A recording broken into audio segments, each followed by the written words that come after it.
ఎప్పుడన్నా దేవుడు మీ చెయ్యి విడిచిపెట్టేసినట్టు అనిపించిందా? ఎప్పుడన్నా దేవుడు మీ ప్రార్థనలు ఆలకిస్తలేదేమో అనిపించిందా? దేవుడు నా ప్రార్థన ఆలకించడే? దేవుడు నా జీవితంలో మేలు చేయడే? నెరవేర్చడే? ఎంతకాలం ఎదురు చూడాలి? ఎంతకాలం ఆశతో ఎదురు చూడాలి? ఎంతకాలం ప్రయాసపడాలి? ఎంతకాలం ఓర్చుకోవాలి? ఎంతకాలం సహించుకోవాలి? Have you ever had these kinds of doubts? బైబిల్లో చూస్తే అబ్రహాంని దేవుడు కోరుకున్నాడు, పిలుచుకున్నాడు, గొప్ప జనంగా చేస్తానని వాగ్దానం చేశాడు. అబ్రహాము వెంబడించాడు, దేవుడితో తన జీవితాన్ని ప్రారంభించాడు. తనతో పాటు తన భార్య, తనకు కలిగిందంతా తీసుకుని వెళ్ళిపోయాడు కదా. కానీ దేవుడు వాగ్దానం చేశాడు, ఎన్ని సంవత్సరాలైనా కూడా గర్భఫలం లేదు. దేవుడు వాగ్దానం చేశాడు, నిన్ను ఆకాశ నక్షత్రాల్లాగా చేస్తాను, సముద్రపు ఇసుకలాగా చేస్తాను, లెక్క పెట్టలేనంత జనాన్ని చేస్తాను. కానీ ఏం జరుగుతాం కనబల్లా.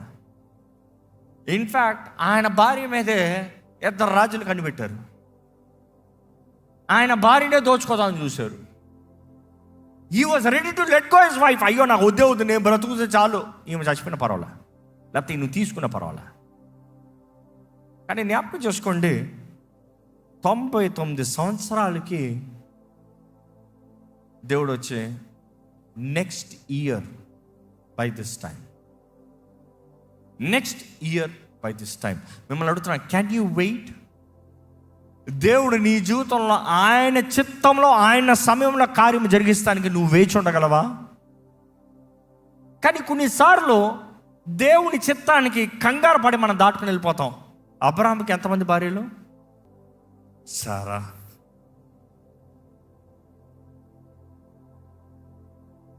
వాళ్ళిద్దరికి అఫీషియల్గా మ్యారేజ్ జరిగిందా? చూసి అబ్రహాం కంగారు చూడండి, సారా కంగారు చూడండి. దేవుడు వాగ్దానం చేశాడు, కానీ అబ్రహాం అనుకున్నాడంట, దేవా సరే నా సంతానం అంటే నాకు సంతానం వచ్చేది లేదు, నువ్వు మాట తప్పవని నాకు తెలుసు, నువ్వు అబద్ధం ఆడవని నాకు తెలుసు. ఈరోజు చాలామంది మన ప్రార్థనలాగే జస్ట్ టు క్రాస్ చెక్. నువ్వు తప్పకుండా చేస్తావు, నువ్వు నా సంతానాన్ని గొప్ప చేస్తావు చెప్పావు, నువ్వు గొప్ప చేస్తావు ఫర్ షూర్. అయితే నాకు పిల్లలు లేరు కాబట్టి ఎలియాజర్ బిడ్డలు, అంటే ఎలియాజర్ బిడ్డలు నా బిడ్డలు కదా, నా దాసుడి బిడ్డలు నా బిడ్డలు కదా, నా దాసుల బిడ్డల్ని నువ్వు దీవిస్తావు, ఆయన సంతానం నా సంతానంగా నువ్వు గొప్ప చేస్తావు. దేవుడు అంటాడు, నో, నీ సంతానం అంటే నీ భార్య నుండి, సారా నుండి కానీ నీ సంతానము. అంతలోకి సారా కంగారు, నా పని అయిపోయింది, నా దేహం ఇంకా సహకరించదు, దిస్ ఇస్ ఇంపాసిబుల్, దృష్టికి ఇంపాసిబుల్, నా వయసుకి నేను గర్భవతిని అవుతాను ఇంపాసిబుల్.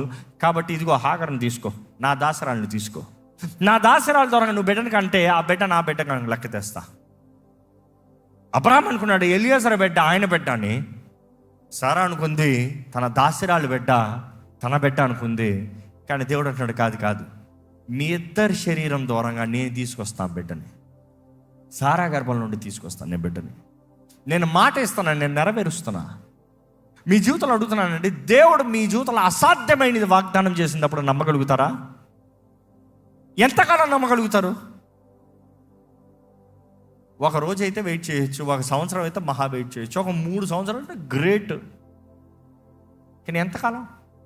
వాగ్దానం నెరవేర్చబడి చేతుల్లో బహుమానం ఆ వాగ్దానాన్ని పొందుకున్నంత వరకు కెన్ యూ హోల్డ్ ఆన్? దేవుని వాక్యం చూస్తానండి, సారా ద్వారంగా దేవుడు సంతానాన్ని ఇస్తానని వాగ్దానం చేశాడు. అదే రీతిగా సారా గర్భాన్ని తెరిచాడు.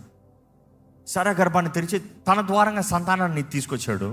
ఇష్మాయిల్ సంతానం, థియోలాజియన్స్, హిస్టోరియన్స్ 12 children. కానీ ఇస్సాకు ఒకడే, అబ్రహాముకు పుట్టిన ఇస్సాకు ఒకడే. కానీ ఇస్సాకు ద్వారంగా 12 గోత్రాలు వచ్చాయి, 12 tribes వచ్చాయి. కానీ అంతటితో అయిపోయిందా? దేవుని చిత్తము నిమిత్తమై దేవుడు సారాను కోరుకున్నాడు, ఇస్సాకునిచ్చాడు వాగ్దాన బిడ్డని. దాని తర్వాత సారా వృద్ధాప్యమందు మరణించిందంట. She died. అబ్రహాం దగ్గర చూసినప్పుడు there's a huge difference between Isaac and Ishmael. Ishmael was almost a teenager, Isaac first birthday ki. So there's a huge difference. Abraham importance కూడా అయిపోయింది.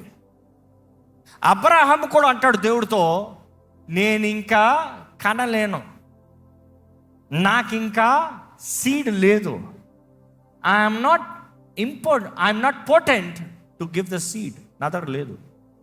కానీ దేవుడు అంటాడు, నేను ఇస్తా, నేను చేస్తా. God generated that body. కానీ ఆ బాడీ ఒట్టి ఐజాక్ వరకు మాత్రం అయిపోయిందా? ఎప్పుడైతే సారా మరణించిందో, ఇస్సాకు పెళ్లి చేసుకుని వెళ్ళిపోయాడో, ఆయన దారిలో ఆయన సెటిల్ అయ్యాడు, ఈయన 1 సోల్ మిగిలాడు. ఆ వృద్ధాపంలో అబ్రహాము మరలా పెళ్లి చేసుకున్నాడు. తెలుసా? కెటూరా అనే వ్యక్తిని వివాహం చేసుకున్నాడు. And you know how many children he had? 6 children. Abraham విషయంలో చూసినప్పుడు విశ్వాస పరీక్ష, విశ్వాసాన్ని బట్టి వాక్యంలో చూస్తానండి, through faith he received Isaac the seed. But Keturah 6 children, he needed no faith. Keturah 6 children, no prayers, no challenges. ఈరోజు చాలామంది నేను ఎంత పోరాడుతున్నావు అంటే ఏదో విలువైంది ఉంది, వెయిట్. దేవుడు అన్నాడు, నీ సంతానము 400 సంవత్సరాలు బానిసలుగా బయటికి తీసుకొస్తా, బయటికి చూస్తా, నీ సంతానం గొప్ప చేస్తా. ఎవరి కొరకు? ఎందుకంటే ఆ సంతానం నుండి 42 జనరేషన్స్ తర్వాత, అంటే అబ్రహాం 42 జనరేషన్స్ తర్వాత ద గిఫ్ట్ ఇస్ బార్న్. యేసు ప్రభు, నజరేయుడు అనే యేసు 42 తరముల తర్వాత, జనరేషన్స్ తర్వాత ఆయన నిలబడుతున్నాడు. అబ్రహాము సంతానం. God Hess promised. కెటూరా సంతానం కాదు, ఇష్మాయిల్ సంతానం కాదు. What God has promised, where the fight was, ఎక్కడ పోరాటం ఉండిందో అక్కడే ఆ సంతానమే. ఆ సంతానంని దేవుడు కనపరుస్తాం. అందులోండి రక్షకుడైన యేసు వస్తాం. ఈరోజు రక్షణ పొందిన యేసుని అంగీకరించిన, బాప్తిజం పొందిన ప్రతి ఒక్కరు మనము కూడా అబ్రహాము సంతానం అంట. ఎందుకంటే పోయిన వారం చెప్తూ వచ్చాను, అబ్రహాము దీవెనలో క్రీస్తు యేసుతో నిబంధన చేయబడిన వారికి కూడా చెల్లుతాయని. ఈరోజు మనం జ్ఞాపకం చేసుకోవాలంటే గాడ్ ఈస్ ఫెయిత్ఫుల్. ఈరోజు మీ జీవితంలో multiple times you have broken, multiple times you have tried, multiple ways you are scared, but then remember something that you been waiting long, which means the value is more. ఏంటి ఒక్క విషయంలో ఎదురు చూస్తున్నాను అంటావా? దేవుడు అక్కడే కార్యం జరిగిస్తాడు. Don't worry. అన్నీ సులభంగా వచ్చేస్తే దేవుడు ఓరక చేసి పంపించే దేవుడు కాదు. పోరాడాలి, విశ్వాసంలో నిలబడాలి, పరీక్షలు నిలబడాలి, పగలగొట్టబడాలి, వెరగొట్టబడాలి. యేసు ప్రభు కూడా చూస్తామండి, ఆ రొట్టెని విరిస్తే మల్టిప్లికేషన్. అది విరిచి ఇస్తా అనుకుంటానండి. ఆయన విరిచాడంట, వీరు 12 గంపలు తీసుకొచ్చారంట, ఈయన విరిచాడంట. అంతే అనుకుంటానండి. 12 గంపల్లో 5 రొట్టెలు విరిచేయాలి. ఎట్లా? ఈక్వేషన్ ఎలాగొస్తుంది? 12:5 అంటే విరిచి ఆ మొక్కలు దాంట్లోకి వేస్తున్నాడు. 5 రొట్టెలు 2 చిన్న చేపలు, 2 చేపలని 12 గంపలు వేయాలి. ఎందుకంటే బైబిల్లో రాయబడుతుంది 12 గంపలు పంచారని రాయబడుతుంది. 12 మంది శిష్యులు 12 గంపల పంచారని రాయబడుతుంది. అయిపోయిన తర్వాత 12 గంపలు ఎత్తారనేది రాయబడుతుంది. 12 గంపల పంచారంట. 5 రొట్టెలని ఇదిగో పీసు, ఇదిగో పీసు, ఇదిగో పీసు, ఇదిగో పీసు, ఇదిగో చేప, ఇదిగో ఈ మొక్క ఇక్కడ, ఈ మొక్క ఇక్కడ, ఈ మొక్క ఇక్కడ. ఇప్పుడు శిష్యులు చూశారు ఆ రొట్టెలు చిన్న మొక్కలో, ఆ చేప మొక్కలో ఒక 2 పడ్డాయేమో లోపట. ఇప్పుడు ఆ గంప తీసుకుని వెళ్ళాలి. ఇదిగో మీరందరూ నిలబడుతున్నారు. ఇప్పుడు నేను ఒక గంపలో ఒక 2 మొక్కలో, చేపలో 2 మొక్కలో రొట్టెలను తీసుకుని మీ ముందు రావాలి. ఎలా ఉంటుంది? అందులో 3 రోజులు తిండి లేదు. ఎలా ఉంటుంది? నాకైతే యేసు ప్రభు చేసిన అద్భుతం ఒక లెవెల్ రా అంటే, పంచిన శిష్యులు ఇంకొక లెవెల్. వాళ్ళకి ఎంత ధైర్యం అంటే, అప్పటికే చూడండి ఆయన అంటున్నాడు, ఏయ్ లైన్లో కూర్చో, అందరినీ అరేంజ్ చేసి కూర్చోబెట్టమన్నాడు యేసు ప్రభు. శిష్యులు ఎంత దబాయించి ఉంటే 5,000 మంది కేవలం పురుషులు అంట. ఎట్లా కూర్చోబెట్టగలుగుతారు? 5,000 మంది కేవలం పురుషులు. స్త్రీలు పిల్లలు కూడా ఇంకా ఉన్నారంట. ఇంచుమించు 20,000 మంది అంటారు. 20 ఇక్కడ కూర్చుంటే ఒక 2,000 3,000 మందికే చచ్చిపోతున్నారు. ఒక 3,000 మంది ఒకేసారి కూర్చోవాలంటే ఎంత డిసిప్లిన్, చైర్లు, ఆర్గనైజింగ్లు, ఇది అది ఇది. అందులో అట్ ఏ టైం 3,000 మందికి ఇదిగో 5 రొట్టెలు 2 చిన్న చేపల నుండి ఫుడ్ తీసుకొస్తున్నాం అంటే ఊరుకుంటారా? కానీ వారిని క్రమక్రమంగా గ్రూప్స్ లాగా కూర్చోబెట్టిన తర్వాత అప్పుడు తీసుకొస్తున్నారంట వీళ్ళు. కానీ బైబిల్లో తెలియజేయబడుతుంది, as they were taking it was coming. కానీ ఒకటి మాత్రం ఎవిడెన్స్ ఉంది, తీసుకున్నవాడు మామూలుగా తీసుకోలే. తెలుసా ఇందుకు ఎవిడెన్స్ తెలుసా? నీకు కొద్దిగా ఇచ్చి ఉంటే నీ ఆకలిగా మొత్తం తినేస్తుండేవాడు. నువ్వు ఎంత తీసుకుని ఉండుంటే తిని తిని తిని మిగిలిన 12 గంపలు ఊడ్చిపెట్టావంట. అంటే ఎంత తీసుకుని ఉండుంటాడు ఒకడు? మెరికల్ బ్రెడ్ అనుకుంటున్నాడు. మెరికల్ బ్రెడ్ అని పేరు వచ్చింది. మెరికల్ ఫిష్ ఎలా ఉంటుంది? తిను తిను తిను, ఇది మెరికల్ బ్రెడ్ అంత తిను. ఎంత తిన్నా కూడా ఇంకా మిగిల్చి పెట్టారంట. But it takes faith, the process of breaking. వెర్రకొట్టబడతంలోనే దీవెన ఉందండి. ఎప్పుడైనా జీవితంలో ఈ ప్రశ్న రావచ్చు, why should God allow first? అసలు మొదటి స్థానంలో ఎందుకు అనుమతించాలి? Why in the first place should he allow? Why could it stop it? ఎందుకు నాకు ఈ యాక్సిడెంట్ జరిగి ఈ మరణ పడక దగ్గరికి వెళ్ళి అక్కడ నుండి దేవుడు నన్ను తిరిగి లేపాల్సిన అవసరం ఏంటి? యాక్సిడెంట్ జరగనొకనే కాపాడొచ్చుగా. నాకు ఎందుకు ఈ అనారోగ్యం వచ్చి దేవుడు నన్ను స్వస్థపరిచి నేను వచ్చి ఈ సాక్ష్యం చెప్పాలి? నాకు అసలు అనారోగ్యం రాకుండా ఉంటేనే చాలుగా. చాలాసార్లు ఇలాంటి ప్రశ్నలు మనకు ఉంటాయండి. నేను ఎందుకు ఇంత చదివి నాకు రాకపోతాం, నాకు ఎందుకు ఇలాగ వివాహమయ్యి ఇలాగ విఫలమవుతాం, లేకపోతే ఇలాంటి కార్యం జరిగి ఇలాంటి నష్టం జరుగుతాం, వై ఆల్ దిస్ అని రావచ్చు. దేవుడు ఉంటే నాకు ఎందుకు ఇది జరగాలి? జ్ఞాపకం చేసుకోండి, బైబిల్ చదివినప్పుడు నేను ఎప్పుడో ఒకటే చూసా, God dips, God crush, God breaks, but it's not a curse. వెర్రకొడతాం ఆశీర్వాదం, నలకొడతంలో వస్తుంది రసం, తైలాభిషేకం. నలకొడతంలో, శ్రమ పెడతంలో the pressure is bending, moulding, making you. వాటిలో నుండి అగ్నిలో పెట్టినప్పుడు కాలిపోతాం మనుషుడు. ఏంట్రా బ్రతుకు అర్థం కావట్లేదురా అన్న పరిస్థితుల్లోకి వెళ్తాం. కానీ వాటిలో నుండి మేలైన బంగారంగా దేవుడు తీసుకొస్తాడంట, రిఫైన్డ్ గోల్డ్. ఎందుకంటే యోబు పత్రిక ఎక్కడ ఒకసారి లెట్స్ ఫినిష్ దట్ వర్స్, అక్కడ ఇందాక చదివిన ఆ మాట ముగించలేదు. నేను ముందుకెళ్తే నువ్వు లేవు, వెనక అంటే నువ్వు ఉన్నావనేది నేను గ్రహించలేకపోతున్నాను, నా ఎడకు నువ్వు కనబడతలేదు, నా కుటుంబం వైపు నువ్వు అక్కడ కార్యం పని చేస్తున్నావు కానీ నాకు తెలియట్లేదు. కానీ నెక్స్ట్ ఒక మాట అంటున్నాడు, ఏమంటున్నాడు చూడండి, నేను నడుచు మార్గము ఆయనకు తెలియను, నేను నడుచు మార్గం ఆయనకు తెలియను. ఆయన నన్ను శోధించిన తరువాత, ఆయన ఏం చేస్తున్నాడంట? అందరు చెప్పాలి, ఆయన ఏం చేస్తున్నాడంట? ఆయన శోధిస్తున్నాడు అనేది యోబు గ్రహించుకున్నాడు. నాకు ఎందుకు ఈ కష్టం, నాకు ఎందుకు ఈ నష్టం, నాకు ఎందుకు ఈ ఒంటరితనం, నాకు ఎందుకు ఈ పరిస్థితి? ఆయన శోధిస్తున్నాడు. ఆయన శోధించిన తర్వాత, నేను సువర్ణము వలె కనబడదును, నేను సువర్ణము వలె, లైక్ ఎస్ రిఫైన్డ్ గోల్డ్, సువర్ణము వలె కనబడతాను, బంగారంలా కనబడతాను. ఇంగ్లీష్లో చూసినప్పుడు I comfort as a gold, refined gold. సువర్ణ బంగారము వల్లే నేను బయటకు వస్తాను, కనబడతాను. నాలో విలువ ఉంటుంది, నాలో చెత్త అంతా పోతుంది. ఇది ఎప్పుడు చెప్తున్నాడు యోబు? కాల్చబడుతున్న పరిస్థితుల్లో చెప్తున్నాడు. బయటికి వచ్చిన తర్వాత చెప్తాం కాదు, అన్నీ బాగైన తర్వాత చెప్తాం కాదు.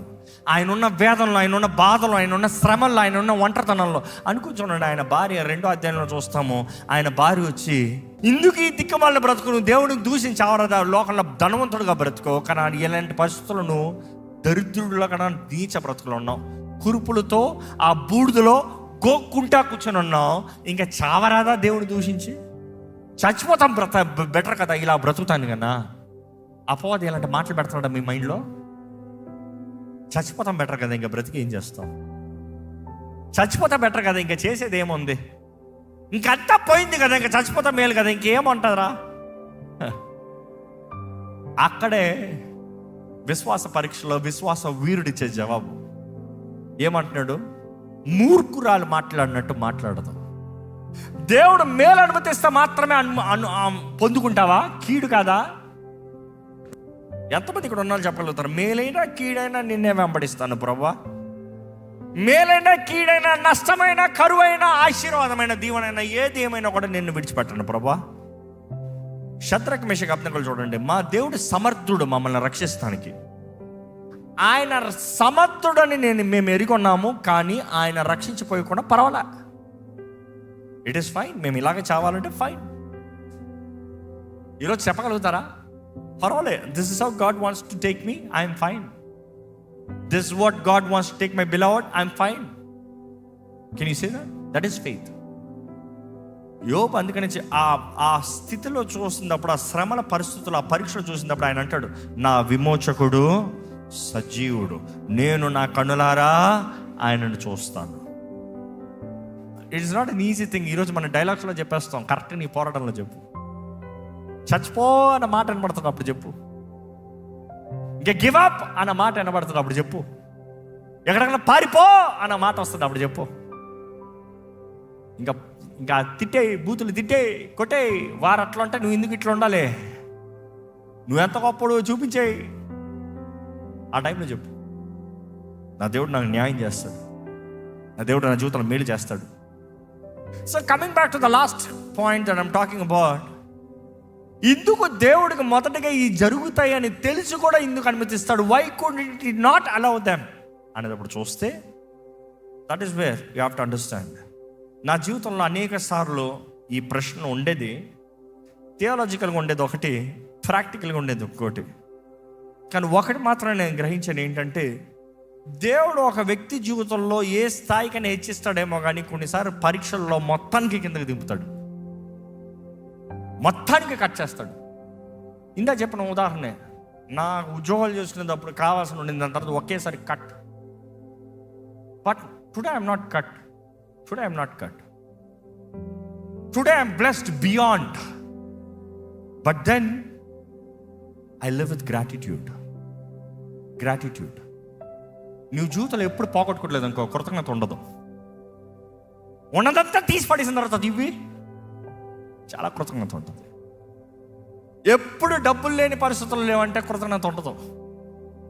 రూపాయి కూడా లేకుండా, రూపాయి కూడా ఇచ్చేవాడు లేకుండా ఒకేసారి నీ చేతిలో ₹1,00,00,000 పెట్టుకో, నువ్వు రూపాయికి వచ్చేబట్టే దాంట్లో కృతజ్ఞత ఉంటుంది. పడుకుంటానికి మంచం కూడా లేకుండా నేల మీదే పడుకుని, స్టార్టింగ్ నుండే నేల పడుకునేవాడికి మంచం వస్తే పెద్ద ఇది ఉంటుంది, సాధించాడు రా అన్నట్టు ఉంటుంది. రాజకుమార్లాగా పెరిగి రోడ్లోకి పో, మరలా రా, కృతజ్ఞత ఉంటుంది. You will not take it for granted. I'm asking you, in your life God is teaching you gratitude. Are you grateful? What are you grateful in your life? నువ్వు తినే ఆహారము, నువ్వు ధరించే వస్త్రము, నువ్వు చేసే పని, నీకు కలిగింది ఏదైనా కూడా కృతజ్ఞత ఉందా? బికాస్ చిన్నవే అనేక సార్లు గర్వంతో నేను సంపాదించుకున్నా, నేను కొనుక్కున్నా, నాది వెర్రవీగుతామండి.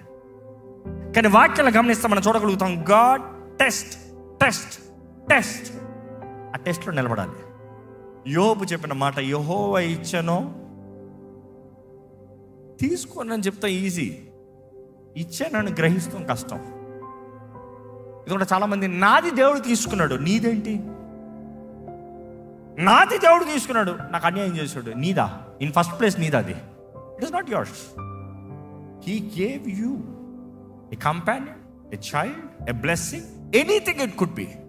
ఆయన తీసుకున్నాడు, ఆయన ఇష్టం. కానీ దేవుడు మాత్రం అన్యాయం చేయడండి.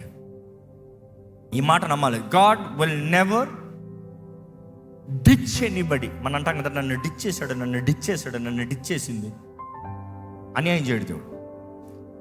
ఆయన ఒకటి తీసుకుంటే, నేను వాక్యంలో గ్రహించింది ఒకటే, దేవుడు ఒకటి తీసుకుంటే దాన్ని తీసి, దాన్ని రీమేక్ చేసి, దాన్ని బ్లెస్ చేసి నీకు ఇంకో వర్షన్లు ఇస్తాడు.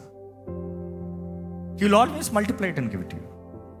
కానీ ఆ వెయిటింగ్ ప్రాసెస్ మాత్రం వెయిట్ చేయకపోతే వేస్ట్. జీవితంలో అనేక సార్లు దేవుడు మనల్ని పరీక్షిస్తూ అనేక రీతిలుగా మనల్ని తీసుకెళ్తాడు.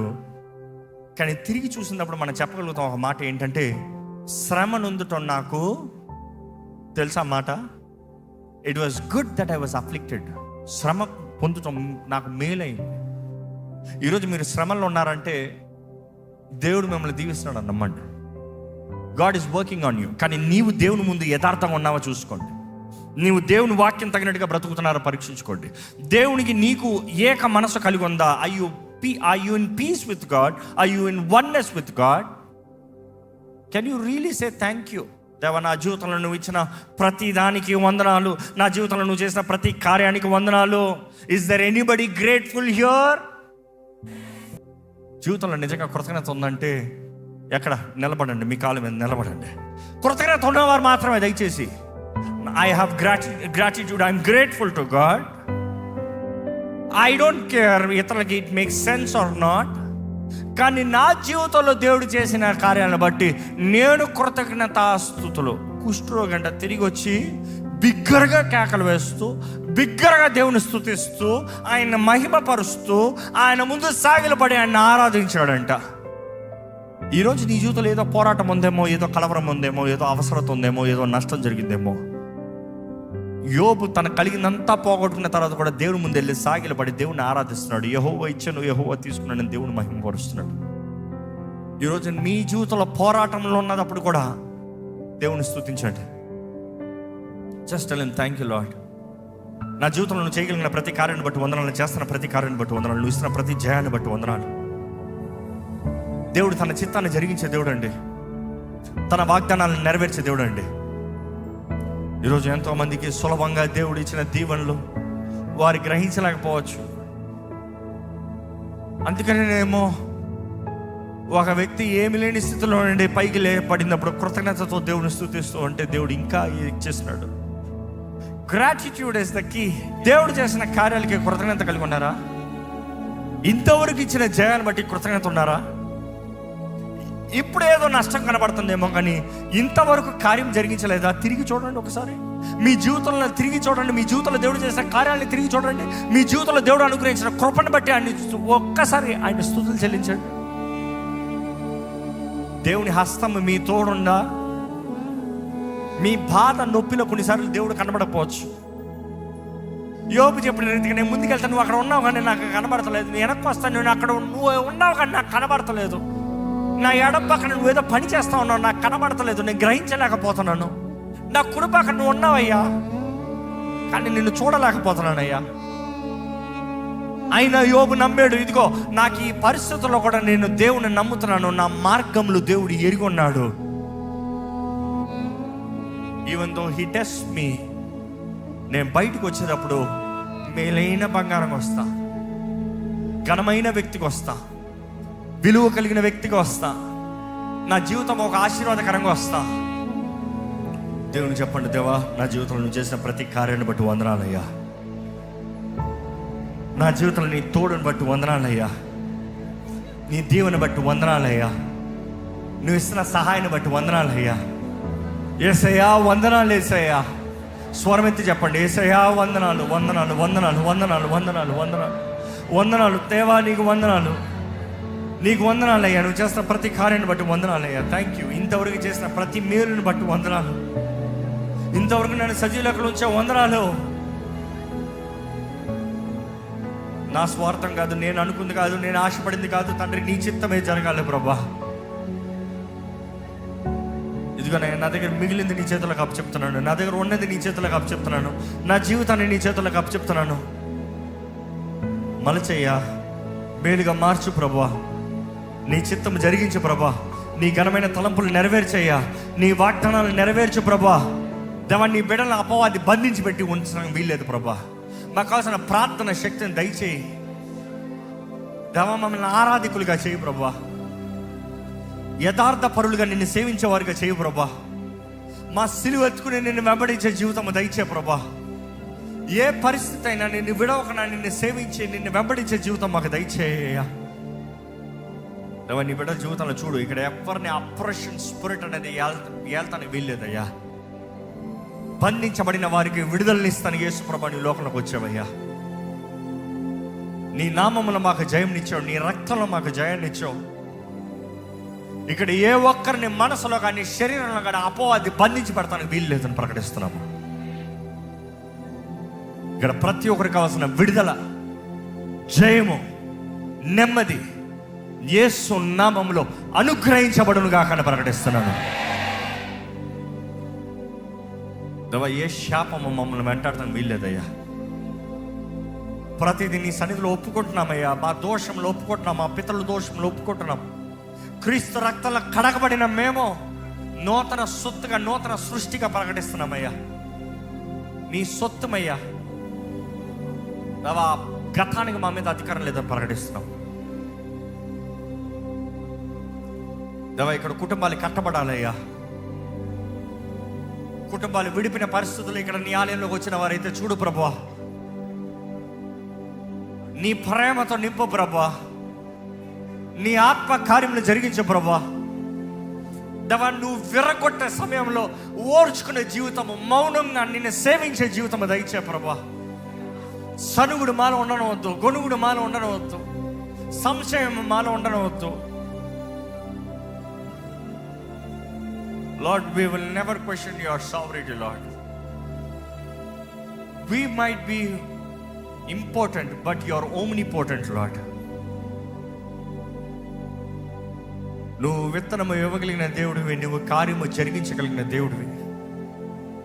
జీవితంలో ఫలము లేని, జీవితంలో జయము లేని, జీవితంలో ముందుకెళ్ళలేని పరిస్థితుల్లో ఉన్నవారు ఇక్కడ ఉంటే దేవా, ఇదిగోనే ఈరోజు నీ వాక్యము వింటూ ఎవరైతే విశ్వాసంతో నీ చేతుల్లో సమర్పించుకుని నీవు కార్యము జరిగించని నిన్ను అడుగుతున్నారు, అటువంటి జీవితంలో ఇదిగోనయ్యా నీ హస్తము ద్వారంగా నూతన కార్యములు జరుగునుగా కానీ ప్రకటిస్తున్నానయ్యా. గర్భఫలము లేని వారి కూడా ఉంటే మూయబడిన గర్భములు నజరేయుడైన యేసు నామములో తెరవబడునుగా కానీ ప్రకటిస్తున్నాను. దీవెన, ఫలము, ఆశీర్వాదం, మేలు, సమృద్ధి, కుటుంబాలు కట్టబడును గాక, బిడ్డలను జ్ఞానంతో నింపబడును గాక, ప్రతి పనిలో జయం అనుగ్రహించబడును గాక, ప్రతి విషయంలో దేవుని తోడు సహాయము మనకు అనుగ్రహించబడును గాక. ప్రతి ఒక్కరి జీవితంలో షలోమ్ అని పలికిస్తున్నాను. యేసు నామములో సమాధానము కలుగును గాక. దేవా, నీ సమాధానంతో మమ్మల్ని నింపయ్యా. కలవరపరిచే ఆత్మలు, క్రియలు, వ్యక్తులు, పనులు, కార్యాల నుండి మమ్మల్ని తప్పించు ప్రభువా. సమాధానకర్త అయిన దేవా, మమ్మల్ని ఏలు ప్రభువా. ఇమ్మానుయేలు మా తోడుండి మమ్మల్ని నడిపించే ప్రభువా. మమ్మల్ని బలపరిచి నడిపించే ప్రభువా. నీ శక్తి ధైర్యంతో మమ్మల్ని నింపు ప్రభువా. ప్రతి విషయంలో మేలైన నీ ఘనమైన కార్యములు జరిగించి పండి నజరేయుడైన యేసు నామములో ఈ ప్రార్థన అడిగి విడుచున్నాను తండ్రి. ఆమేన్.